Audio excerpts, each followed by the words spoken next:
Filho de Francisco Humberto Candreva e de Maria Estela Vartuli Candreva, Roberto Candreva nasceu em Congonhas do Campo em 21 de julho de 1942.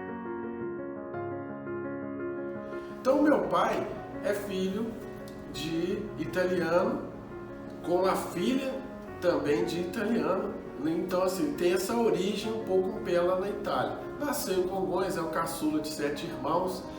Infelizmente, não conheceu a mãe, que quando ele completou 1 ano de idade, a mãe dele, a minha avó, Maria Estela Vartuli Candreva, ela nos deixou. E ele, então, foi criado pela avó dele, que ele considera como mãe, que é a dona Andresa Sanches Monge Vartuli. Ela, nascida na Andaluzia, região sul da Espanha, que veio para o Brasil no finzinho do século XIX e acabou se casando com Giuseppe Vartuli, lá em Bauru, São Paulo, naquelas lavouras de café, e depois vieram para Congonhas, chegaram aqui por volta de 1910. Ela, a dona Andresa, uma pessoa assim de muita, embora era analfabeta, mas uma pessoa de muita presença espiritual, uma pessoa muito caridosa, ajudou muita gente, muitos desvalidos de Congonhas, ao lado do marido na condução do Hotel Vartuli, que na época se chamava Grande Hotel dos Viajantes, ali em frente à estação ferroviária. Então é ali o berço do meu pai.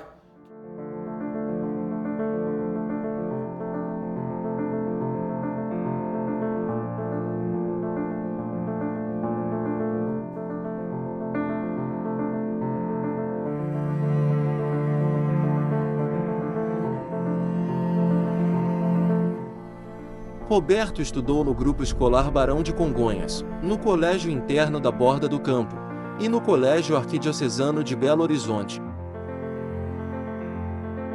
Então, desde criança, meu pai já tinha um contato com a leitura.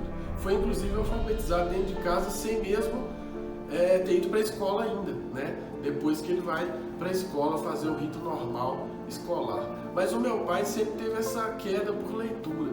Então, esse lado familiar dele puxou ele, teve essa inclinação para a leitura que favoreceu. Então, desde a infância, ele já tinha esse contato com livros, com os jornais, ouvia as histórias dos mais velhos, as irmãs mais velhas que ajudaram a criar ele. Então, tem todo esse lado que ele carrega no DNA dele e que acabou passando para nós, os filhos, as netas também, segue essa tendência.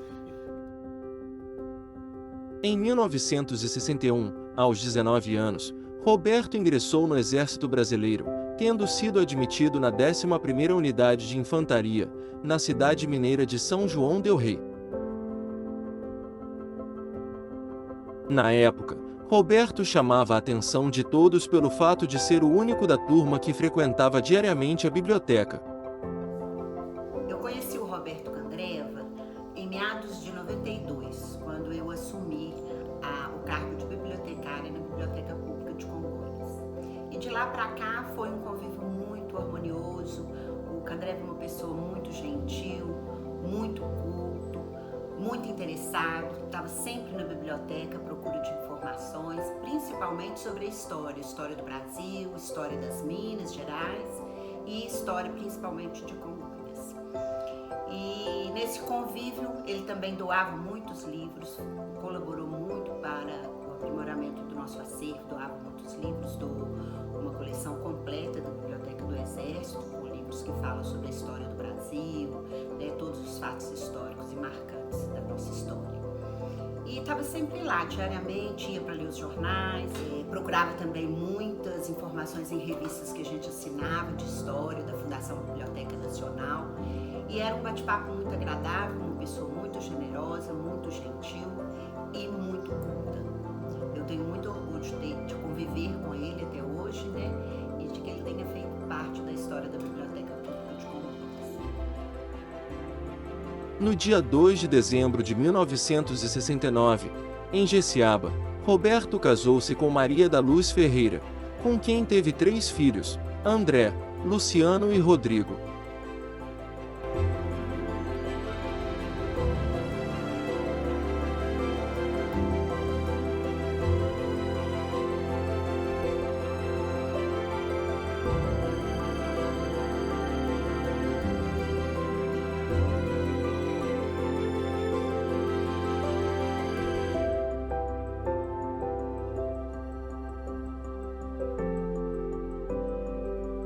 Em 1969, Roberto passou a administrar o Hotel Vartuli, antigo hotel dos viajantes, fundado por seus antepassados.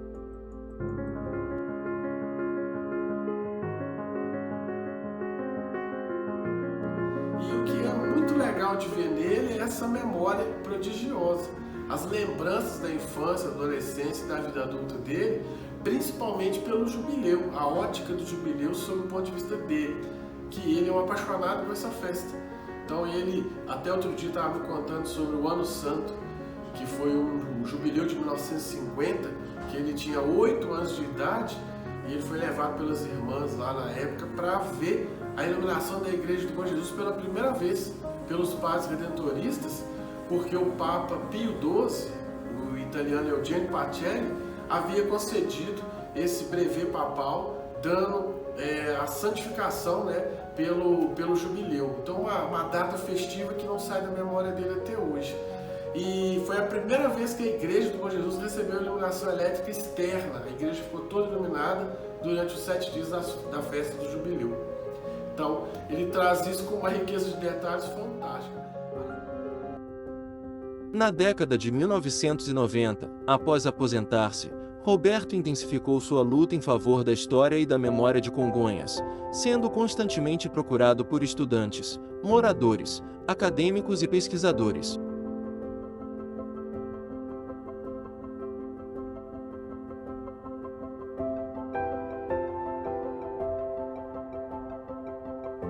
Então a gente sabe que há muitas décadas o Sr. Roberto ele desenvolve esse trabalho, né, de divulgar as nossas histórias, as nossas memórias, e faz isso de forma voluntária, né, simplesmente por amor a Congonhas, por amor à nossa história. Então a gente só tem que ter gratidão, né? Então você vê aí, ele é procurado por estudantes, pesquisadores, acadêmicos, né?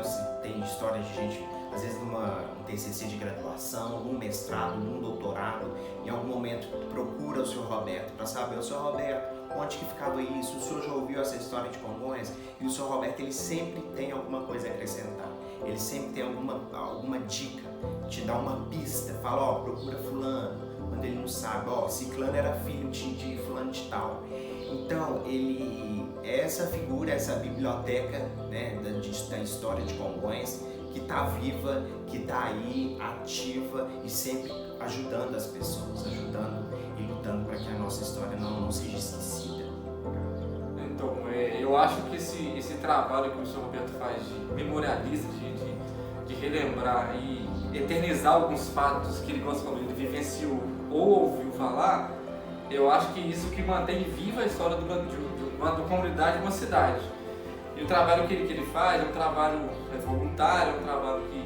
mas é da índole dele, né? Então isso a gente vê dele, a gente vê com o próprio André, então o André aprendeu muito com ele, então é uma coisa que é espontânea dele, mas é uma coisa que é comum dos mineiros, né? De contar, de ouvir histórias, presenciar histórias e contar histórias para gerações futuras, né?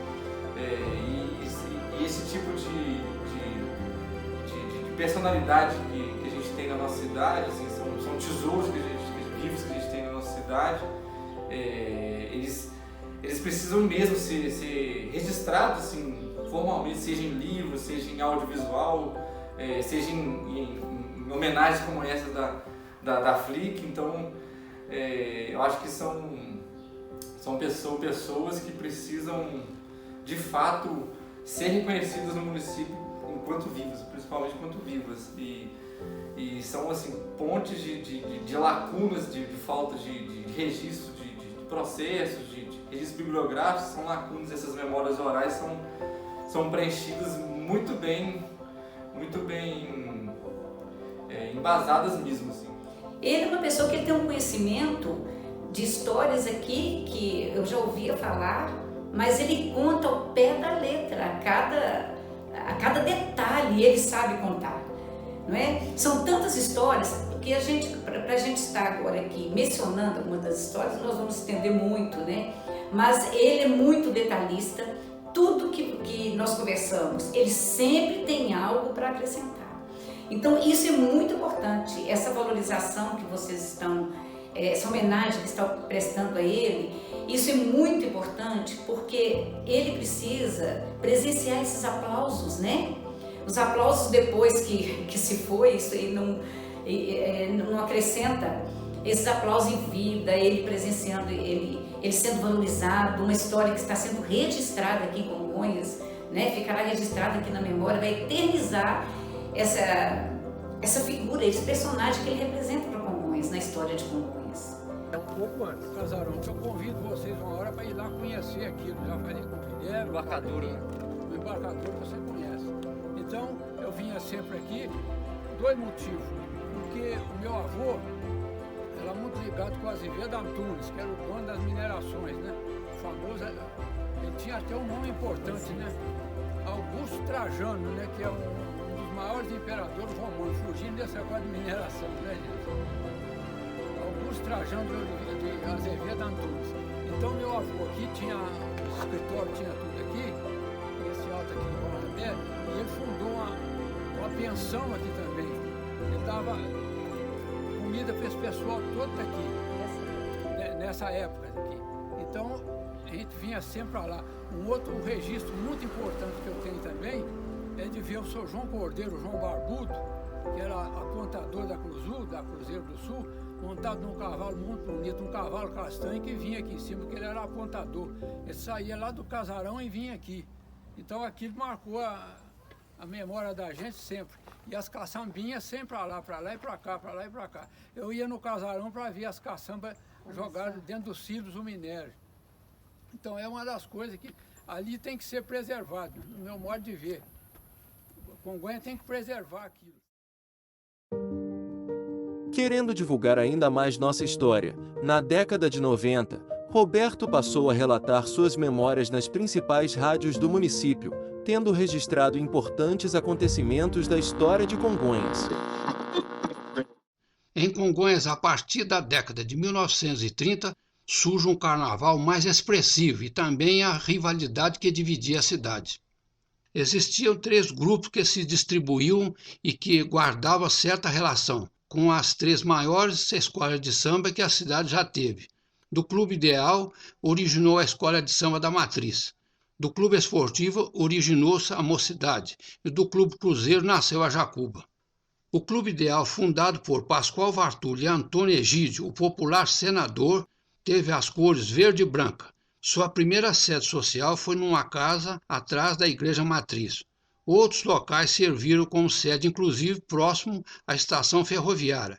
Somente no ano de 1963 deu-se a inauguração da sede definitiva na Praça Dr. João Nogueira de Resende, quando o clube não mais se associava a bloco de rua. O clube esportivo, idealizado por João Borges da Cunha, teve as cores preto e branco e sua sede inicial era na Praça Dr. Mário Rodrigues Pereira, próximo ao lugar onde atualmente fica a Casa Turista. Em 1962 é inaugurado sua sede atual, na rua Padre Antônio Correia, no quarteirão Açu Minas. O clube esportivo reunia a elite social congonhense, o que lhe valeu, naturalmente, cerrada resistência das demais agremiações, integradas pelas massas populares. O Congonhas Clube, também fundado no final da década de 1940, por membros da família Junqueira, teve curta duração e funcionou na rua Vitor de Freitas, ao lado do Hotel do Jucão. Nas últimas décadas, Roberto já registrou em áudio 1.228 minutos de memórias sobre Congonhas.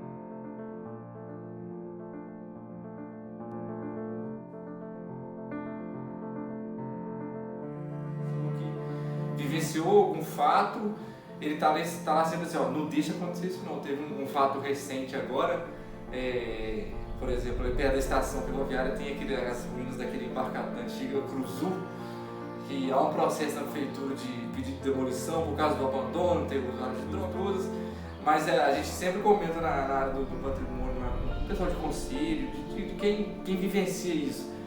Há muita coisa assim, situações que o patrimônio é colocado como situação mais fácil de resolver. Vamos demolir uma coisa antiga porque ela está sendo usada para usuários de droga, para outras coisas, como se o patrimônio fosse um problema de segurança pública ou de vigilância sanitária, né?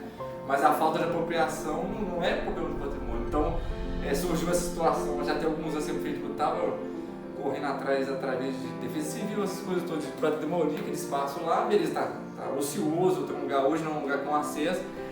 E a partir do Roberto a gente descobriu, eu já sabia de fato o que era o embarcador, mas em conversa, em pesquisa com ele pelo Instituto, gerou um artigo e a gente conseguiu o embasamento para proteger aquele embarcador. Foi feito um inventário agora no final desse ano, inventário de proteção, e então a gente teve um embasamento para justificar a relevância histórica daquele embarcador, a relevância de memória afetiva daquele embarcador de uma época de Congonhas que pouca gente lembra. Então ele é uma das poucas pessoas que conseguiu provar um tempo de Congonhas que não existe mais, os antigos cabeamentos que passavam aqui aéreo transportando minério, e ele sempre parava na rocha, que assim, agora como já confirmou que não vai conseguir proteger lá, ele falava assim, não deixa demolir aquilo lá não, deixa demolir aquilo lá não. E ele falava assim, eu já conversei com outros prefeitos para fazer umas soluções de saída viária lá assim, e nenhum me dava bola. Agora o pessoal estava querendo demolir, mas não deixa demolir não. Eu falei, já conseguimos demolir. Agora é uma questão de projeto mesmo, viário, é uma questão mais longa, mas o principal é a gente proteger. Então foi um fato do Roberto ser insistente, mas com todo embasamento, ele mostrou que é uma pessoa que tem conhecimento e precisa ser lembrado. Intelectual de valor, Roberto Candreva é membro efetivo do Instituto Histórico e Geográfico de Congonhas e da Academia de Ciências, Letras e Artes de Congonhas, ACLAC.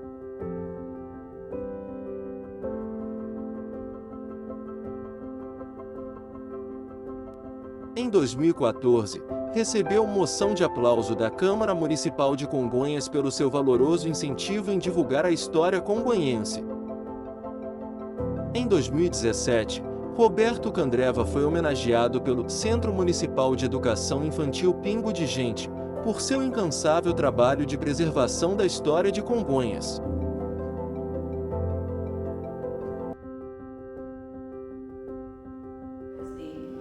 Eu acho que Congonhas tem que valorizar muito essa presença dele, porque ele tem um carisma e aquela vontade de contar a história, né? E ele tem conhecimento, e ele conhece, e ele sabe transmitir esse conhecimento dele.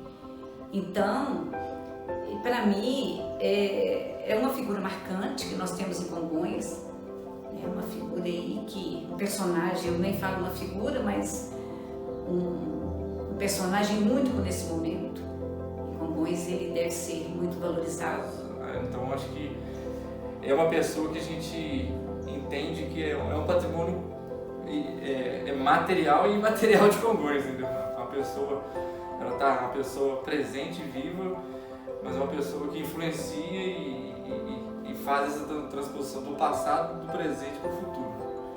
Eu acho que, para todos nós que amamos história, que amamos a nossa cidade, que amamos Congonhas, temos a noção dessa importância. Eu creio que mesmo se a gente fizesse uma estátua, e não é exagero não, mesmo se a gente fizesse uma estátua de bronze em praça pública do Sr. Roberto, uma estátua dele, eu acho que a gente não pagaria tudo que ele fez. Eu acho que é difícil a gente mensurar a importância dele para a história de Congonhas, por tudo que ele fez e ainda faz pelo nosso município. E o mais importante, sem vaidades e não querendo nada em troca. O que ele sempre fez e faz é unicamente por amor a Congonhas, a nossa história, por amor ao nosso povo. E isso é impagável. Por isso a gente só pode ter gratidão. Gratidão a tudo que ele fez e faz por Congonhas.